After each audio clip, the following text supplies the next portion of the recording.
So here we go. This is lecture number 14. Good afternoon, good evening, everyone. And we are dealing with refractions. And the heading for today's class is refraction at plane surfaces.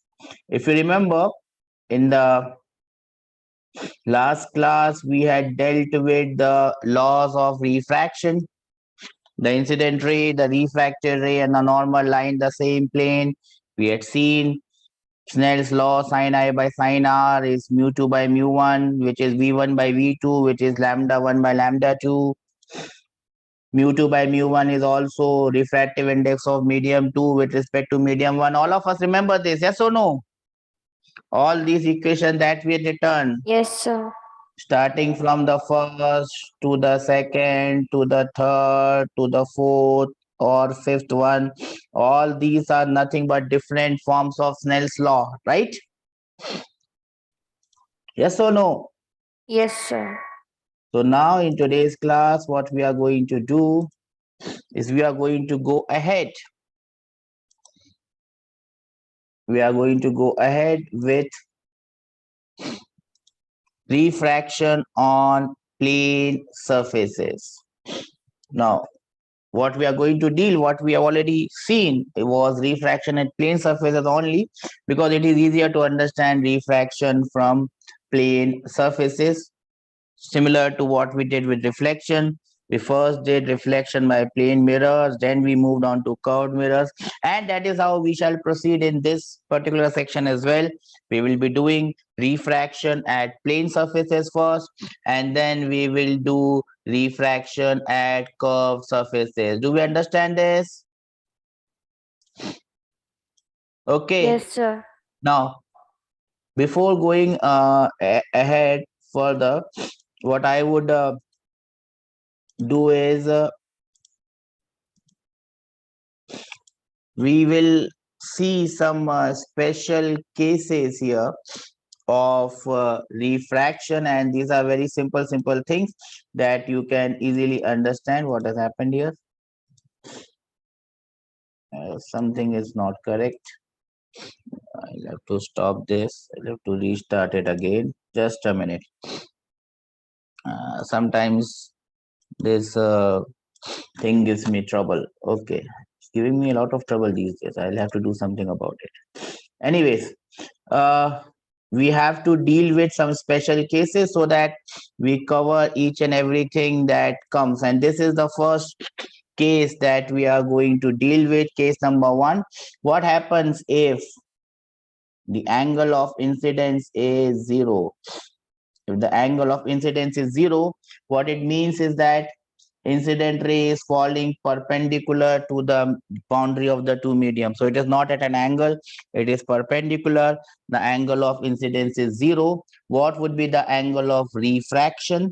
The angle of refraction as well as angle of reflection, if it was getting reflected, both will be 0. Do we understand this? So in this case, the ray does not bend. So the actual definition of refraction becomes a bit dicey because the ray does not bend. The ray does not bend just because of the reason that the angle of incidence is 0. We understand this? So remember this point. If the angle of incidence is 0, the angle of refraction would be 0, as well as the angle of reflection would also be a 0. I hope everyone understands this. Yes or no? Yes, sir. See, we are going to write each and every case so that whenever a question comes from any of these things, you would be ready beforehand to tackle those questions. Now, one thing would come many a times. What happens when light goes from this medium to that medium and that medium to this medium? I hope you know the answer to that one. What happens when light goes from rarer to denser and denser to rarer? Everyone knows this, yes or no? Well, if you don't know this, you can just note it down. What happens when light goes from denser to rarer? Denser means speed is less. Rarer means speed is more, it will bend away from the normal. That is what you see here. The first medium in which the light is incident is denser. The second medium is rarer. So what happens is, you can see this light ray, it is bending away from the normal. You can also see the small angle delta. The small angle delta is this angle. This is known as the angle of deviation. By deviation, what I mean is how much the ray has bent. So you can see here, bacha, the red is the original ray, the dotted line is the original ray, and the new ray is the black line.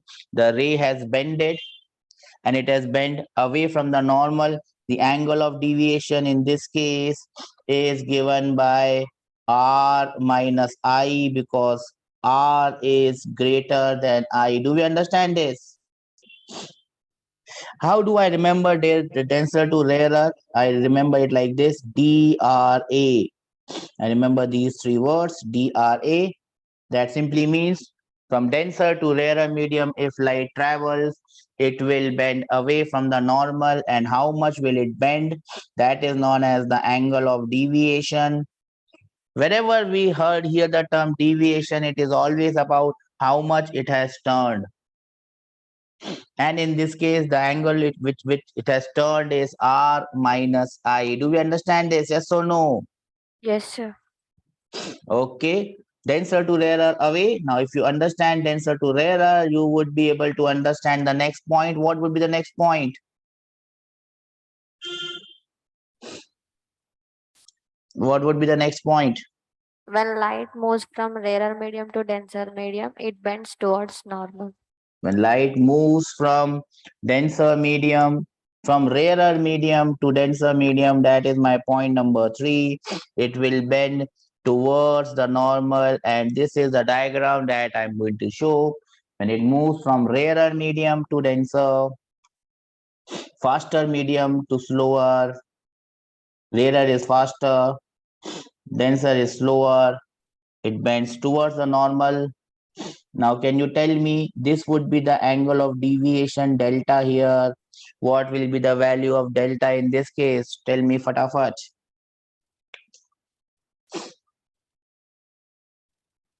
Rarer to denser, it bends towards the normal. What will be the angle of deviation in this case? Fatafat, anyone? In the first case, it was r minus I. What is? R plus I. Look at the diagram and again try.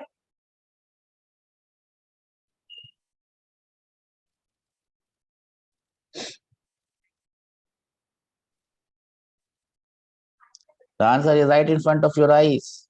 Open your eyes, my dear friends, and you will see the answer. From denser to rarer, it was r minus I. How do I remember this rarer to denser? I write it like this: r dt. I don't have to remember both. You can understand this. If I remember any one of this, the other one automatically comes. Yes, what is the angle of deviation in this case, bacha?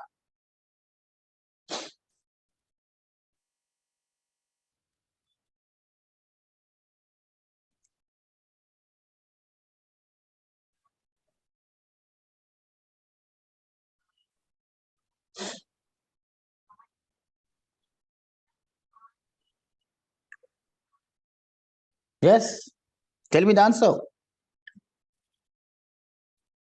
In first case it was r minus I. In second case it is how much?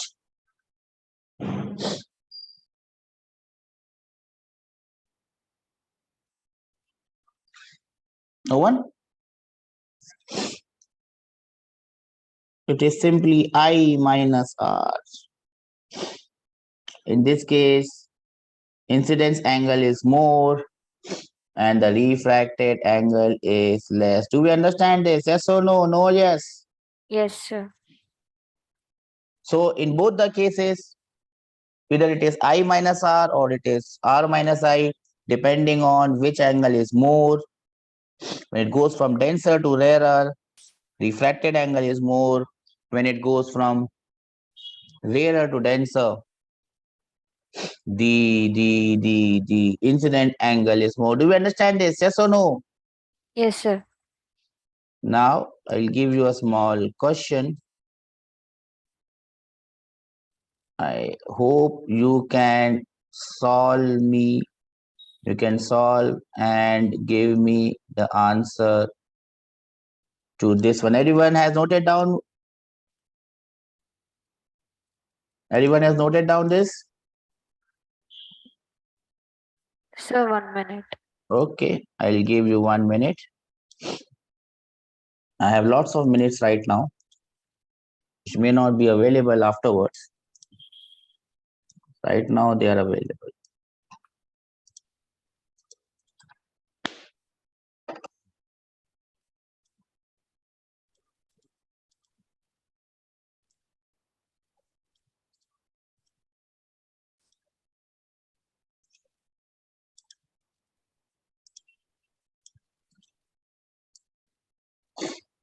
It's getting stuck.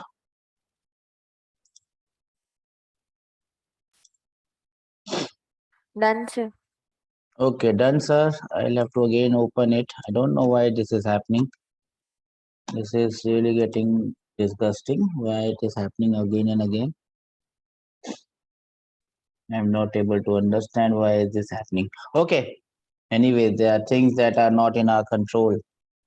If something is not in your control, you just have to go in with the flow of whatever is happening. Okay.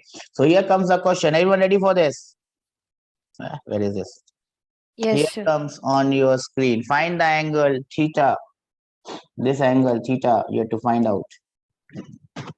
Made by the light ray when it gets refracted from water. Green one is water. Refractive index is 4/3. This angle is given as sine inverse of 3/5. The other medium is air. From where to where it is going? It is going from denser to rarer or rarer to denser? Water is denser compared to air or air is denser compared to water? Tell me, fatafat. Water is denser compared to air. Yeah, you can look at the refractive index. Air is the rarest medium. Refractive, Denser to rarer. and as you can see, it is bending away from the normal. You have to find out the angle theta, and I'll give you 1 minute to do it.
Yes, but anyone with an answer?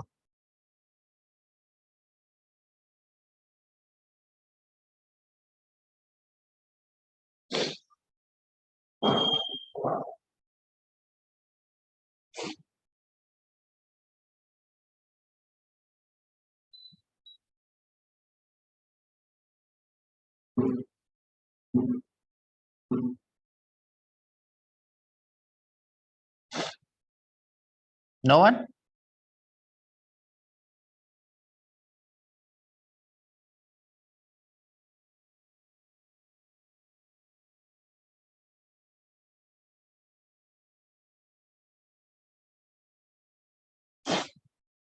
Any idea how you're going to do this?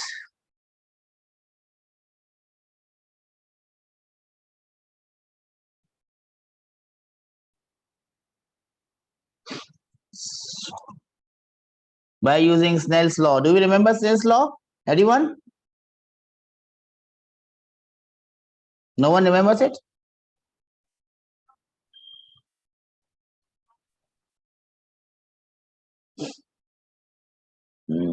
Tell me, Saturday or Sunday, did you revise what we had done in the previous class? Yes, sir. You should be able to do this question, sir. Why is it so tough?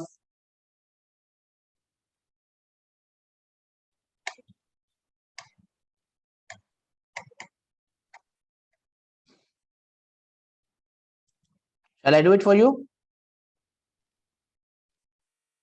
Sir, 1 minute. Trying. Okay.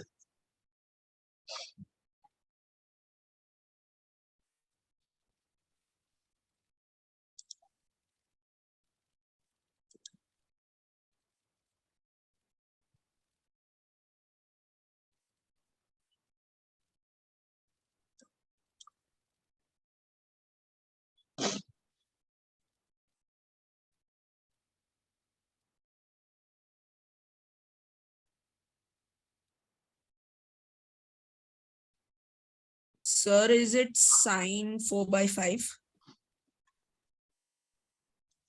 Sine inverse 4 by 5? That is what you want to say? No, sir, I got sine 4/5. Just a second, sir. I think I must have miscalculated. Let me check. You have to find out the angle, bacha. It cannot be sine of 4 by 5. Sine of 4 by 5 is a number. It's not an angle. Yes, sir. Just let me check, sir.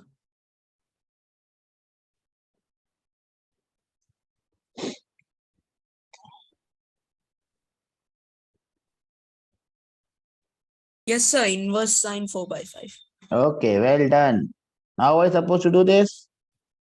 Now, there are different ways in which you can do this. I'll tell you the simplest way.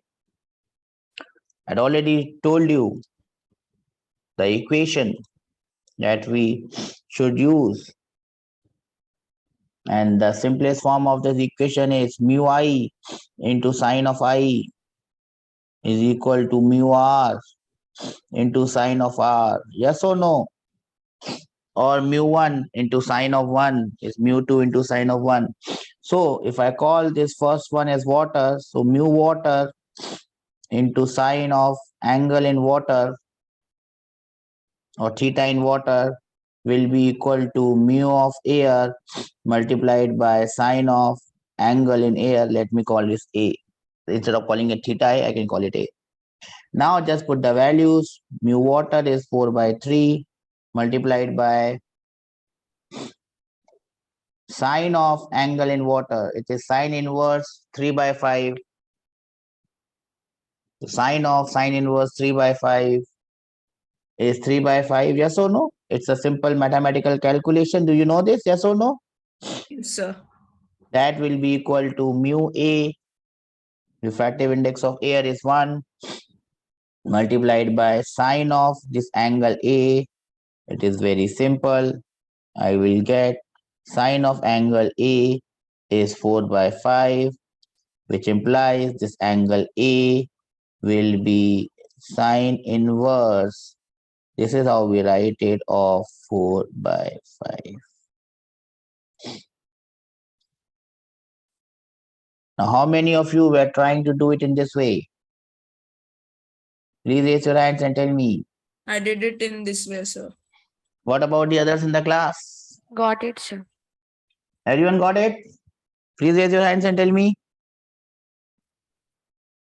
Abhiram got the answer. What about the students in the class? I'm not getting any response from you. Your mic seems to be not working. Is that so?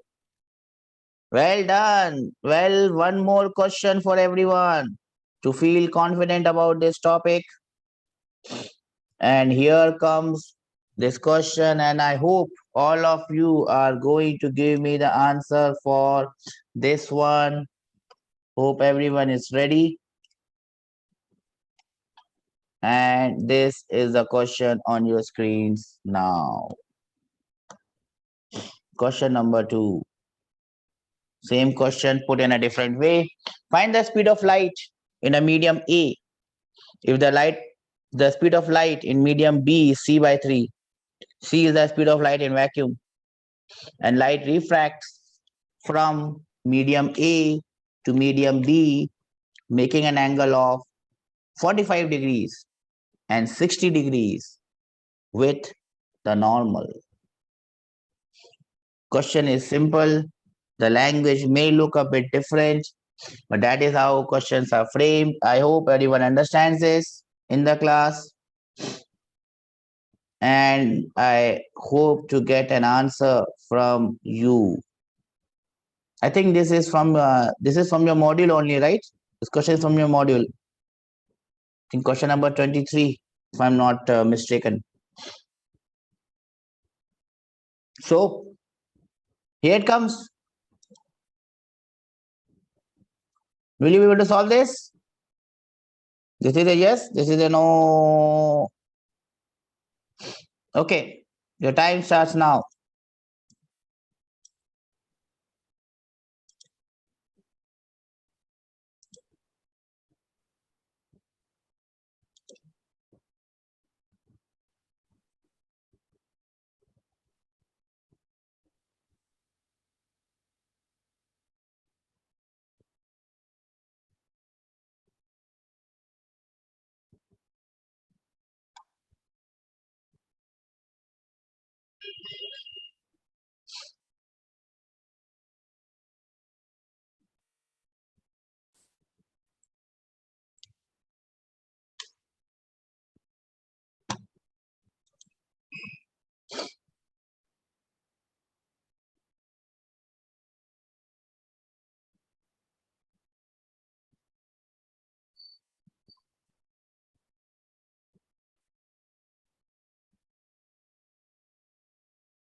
Anyway, getting any answer?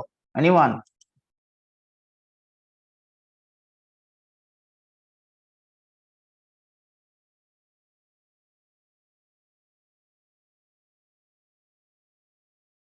Give you time.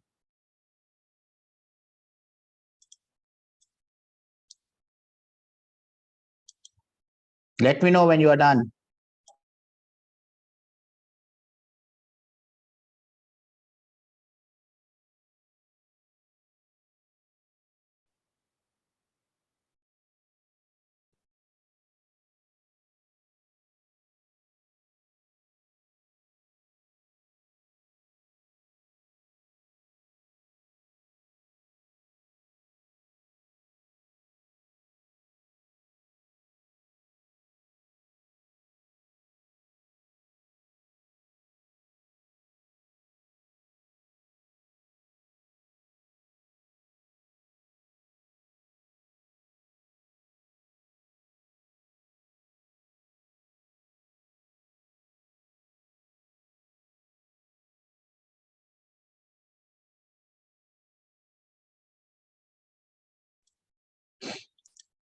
Shall I solve it for you?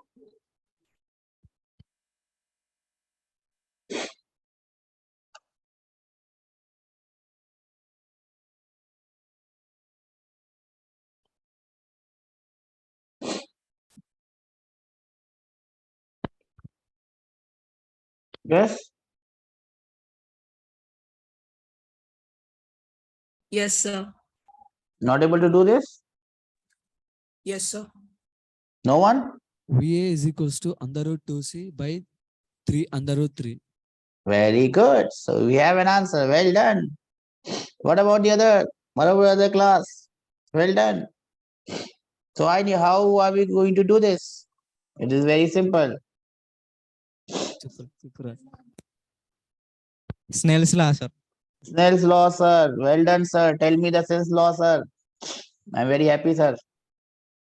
So mu of A into sine Sin data is equals mu sin A data B.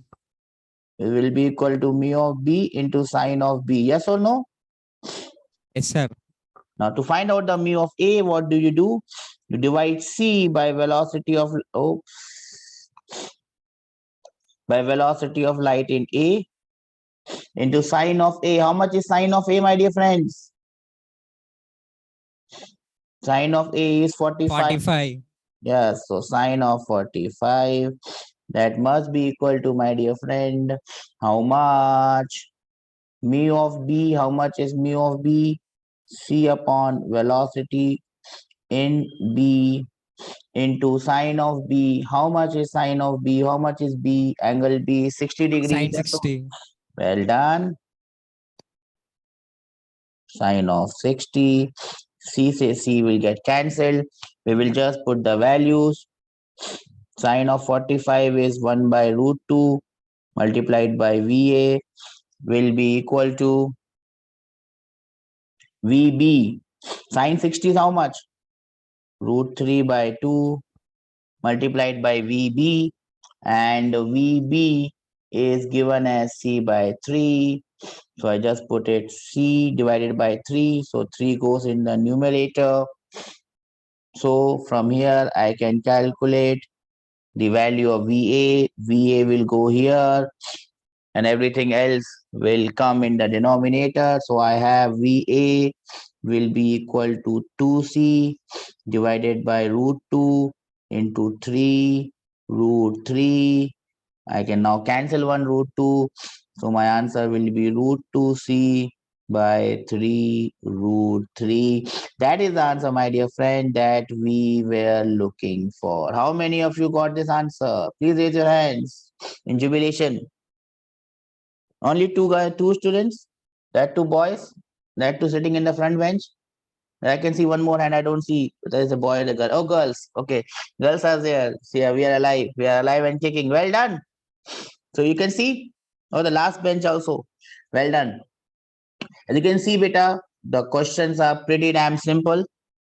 If you just keep your patience and don't make any mistakes, you should be able to solve the questions. Yes or no?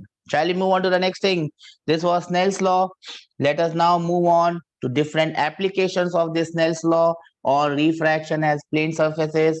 So we'll write the next heading, and you can write the next heading as applications or different cases of refraction at plane surface. So we'll be doing it case wise, and we'll be writing refraction at plane surfaces, and we'll be doing it case wise. Where are we going to use this refraction at plane surface? And the first case is refraction through a parallel slab. Refraction through a parallel slab. That is the first point that is going to come here. Refraction through a parallel slab. Now, what happens when light passes through a parallel slab? Anyone, any idea? What happens when light passes through a parallel slab?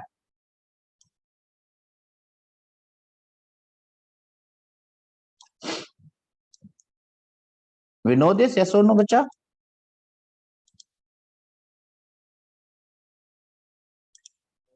When light passes through a parallel slab, yes? Say. This is what that happens that is on your screen right now. What you see here, It this is will reflect back, sir. it will reflect back. Beta, the name of the topic is refraction. So what will we do by reflection? Emerge back. It will Emerge.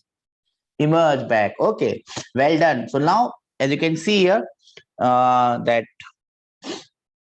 darkened thing is your glass slab. Do you see that glass slab? Yes, sir. The thickness of this glass slab is T. Do you see this small t? The small t, oh, why I'm writing it by this pen?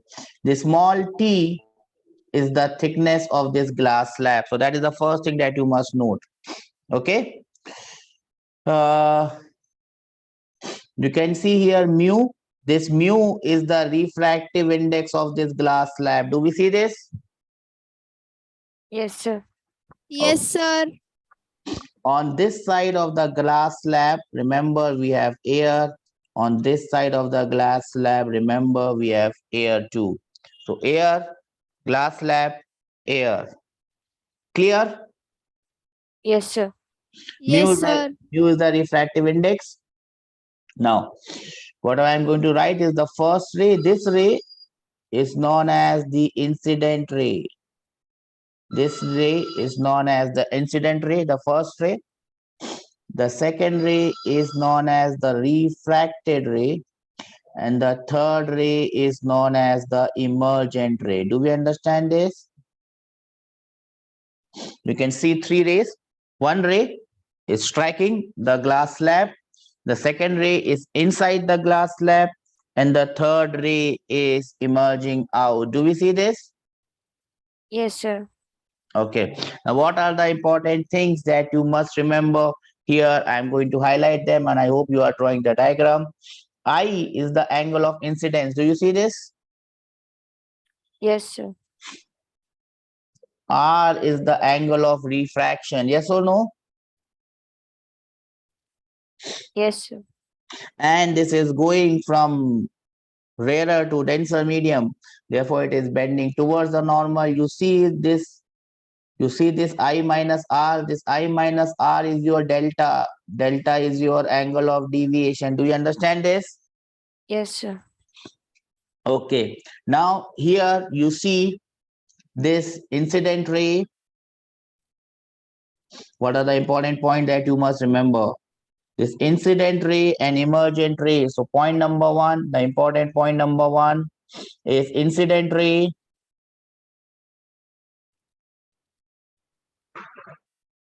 is parallel to the emergent ray. Do we understand this? So whenever we have ray passing through a glass slab, the emergent ray which comes out, and I hope everyone is noting it down, the emergent ray which comes out is parallel to the incident ray.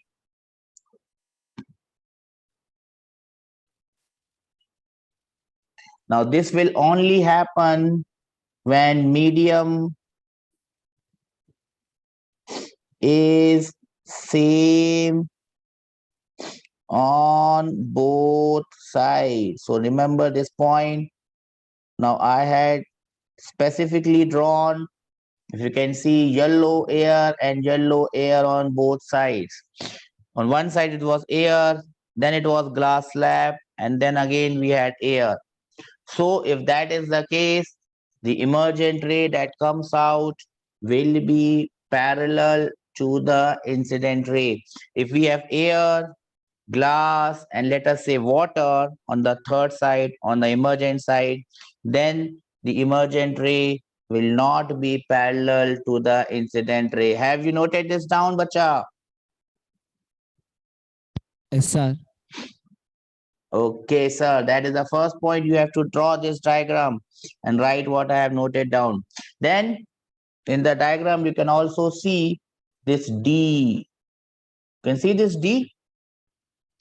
We call that this light is shifted laterally, and this is the lateral displacement of light. This ray shifts laterally, and that is the term we use for this shift. This ray shifts laterally by a distance d, and you must remember the formula for this d. This d is sine t times sine of I minus r divided by cos of r. It's a very simple derivation which I am not going to do. It will be done in your school wala class, but I think you can still do it on your own. These are the 2 points that you have to remember, my dear friends, about this light passing through a glass slab. What happens whether the incident and the emergent ray are parallel or not? They will be parallel. They will be parallel if medium is same on both sides. In any case, the light ray will shift laterally by a distance d. The distance d is given by this formula. Do we understand this? Yes or no? Have you written this? Have you noted this down, everyone? Yes, Yes, sir. sir. Can I give you a question now for practice? Yes, sir. Yes, sir. Then, sir, the question jumps on you, sir. Question is done so that the formula becomes permanent in our head. And that is the question. Find the lateral shift of light when it passes through a parallel glass slab of thickness 10 centimeters placed in air. The angle of incidence on the one side is 60 and the angle of refraction is 45. Let's see who does it first, boys or girls. Boys are looking more confident, even though girls are wandering here and there.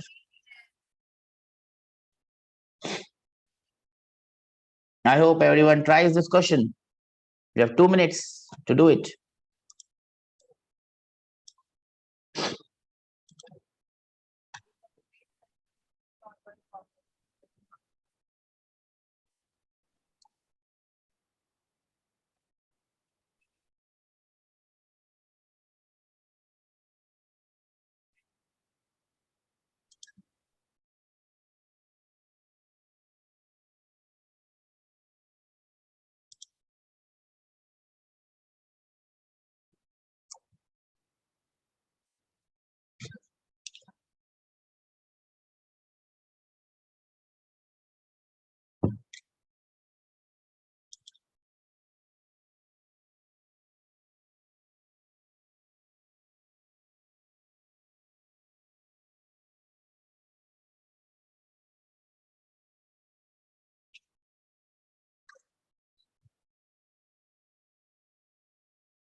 I hope all of you are solving the question and not chit-chatting.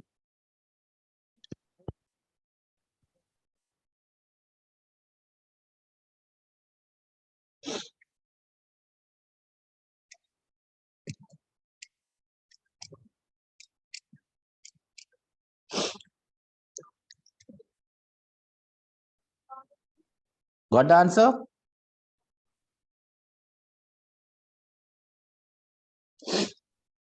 Shall I help 10 you out? under root 2 sine 15 degrees. Under root 2. 10 under root 2 sine 10 15 degrees. under root 2. Yes, I think that looks correct. Well done, bacha. I'm really happy that you have remembered the concept. So how do you do this? Just put the formula T. T? No, not T. See, I have forgotten the formula. D, the lateral shift, is T times sine of I minus R divided by Helping. cos of R. Yes or no? You just have to put the values and you will get the value of D. D will be equal to thickness is 10. Welcome. Sine of incident Sine angle. of 60 degrees minus 45 degrees by cos 45 degrees. Well done. Very quick answer. Cos of 45. That takes us to 10 times sine of 15. We may not know the value of sine of 15. Doesn't matter. We know the value of cos of 15 is 1 by root 2. So our final answer is 10 times root 2 sine of 15 degree. That is the answer I was looking for. That is the answer we were looking for. How many of you got this answer? No one?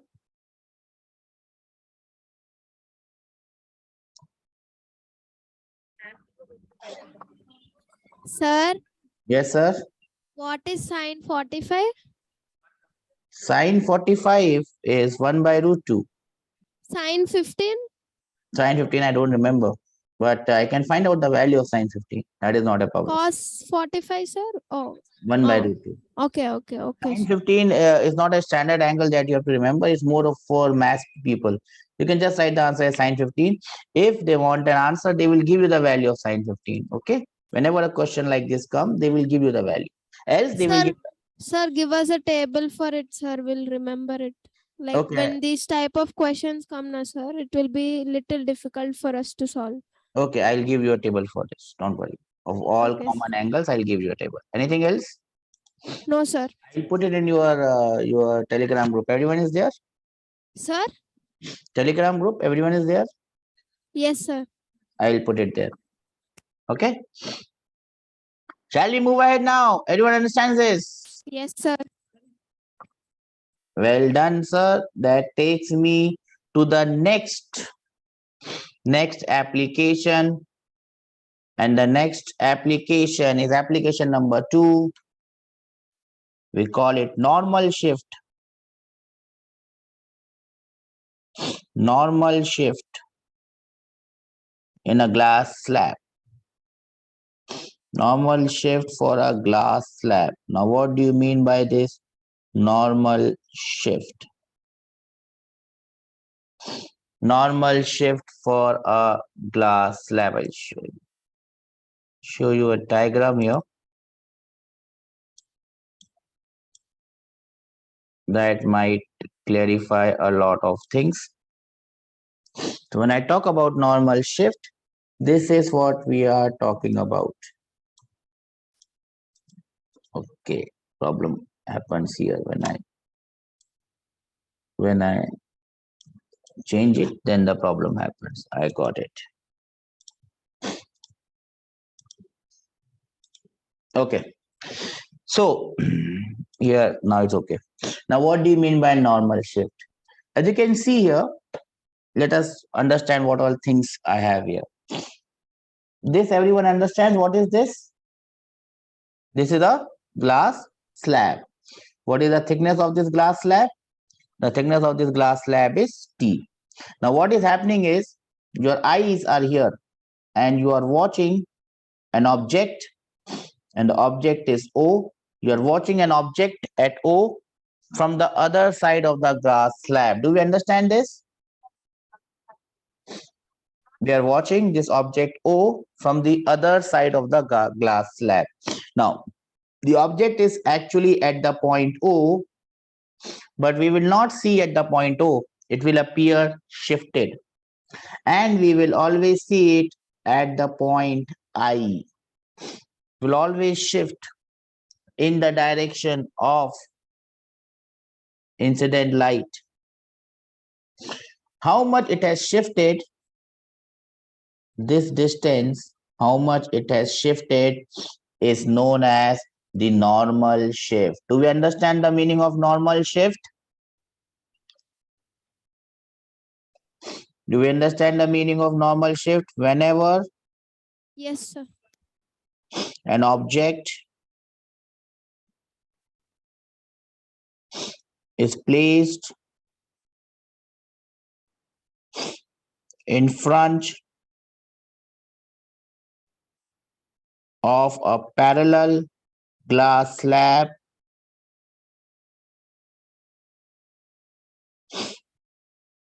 and is viewed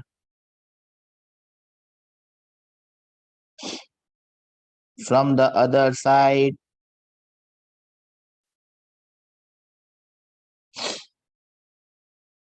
it appears to be shifted.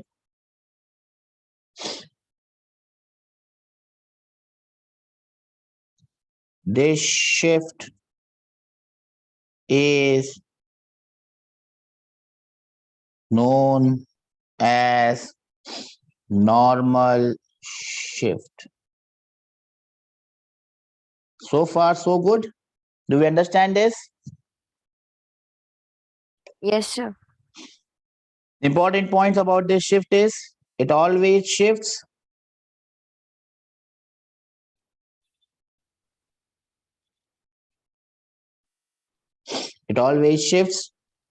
in the direction of light. It always shifts in the direction of incident light.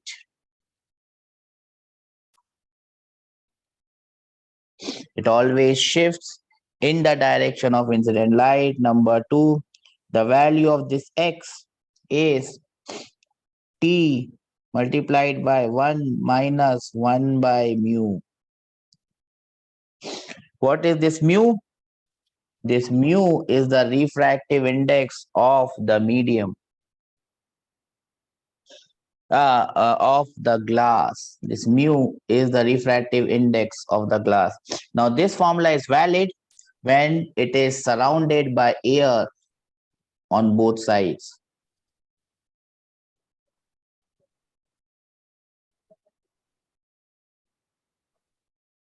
If it is surrounded by air, then we use the formula T into 1 minus 1 by mu. If it is surrounded by any other medium, then the formula changes, and then x surrounded by medium, it becomes T into 1 minus 1 by mu r. Now this mu r is mu of glass with respect to the medium surrounding it. So we have to use the relative refractive index. Do we understand this?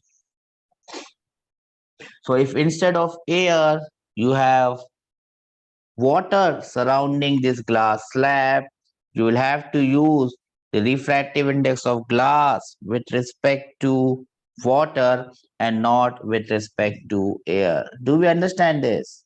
Yes, sir. Yes, sir.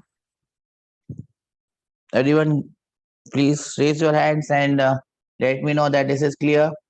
Now, what will happen if you have more than one glass slab of different refractive index put? You have noted till here, yes or no? Yes, sir. Yes, sir. What will happen if you have more than one? For example, as in case number 4, you have one glass slab, then you have another glass slab, then you have another glass slab, and so on. This is mu1, thickness T1. This is mu2, thickness T2. This is mu3 of thickness T3, and so on. What will be the total shift now If I have more than one glass slabs, what will be the shift? Can you apply some common sense and tell me what will be the shift in this case? If I have a number of glass slabs, what will be the shift in this case?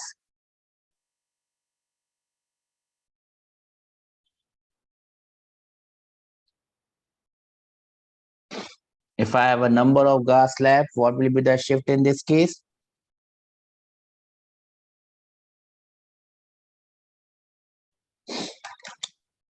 That I will give you as homework to find out. I had given you the formula of the shift when there is one glass slab. I have given you the formula for shift and the glass slab is surrounded by air. I have given you the formula of one glass slab when it is surrounded by any other medium. Now I'm asking you the formula for if I have more than one glass slab put one after the other, what will be the total shift? Find it out and tell me in the next class. Will you be able to find it out? Will you be trying to find it out? Maybe finding Yes, it sir. out. Trial is important because when you try, you will understand a lot of things. So I'll end this class here on this note.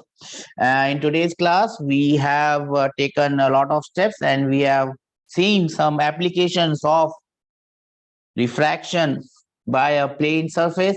The next class will be dealing into real and apparent depths, and we will be dealing with total internal reflection and these phenomena. So see you in the next class. If you have any doubt, bacha, please ask. Else, it's a wrap from my end. Take care. May God bless you and stay healthy, stay safe.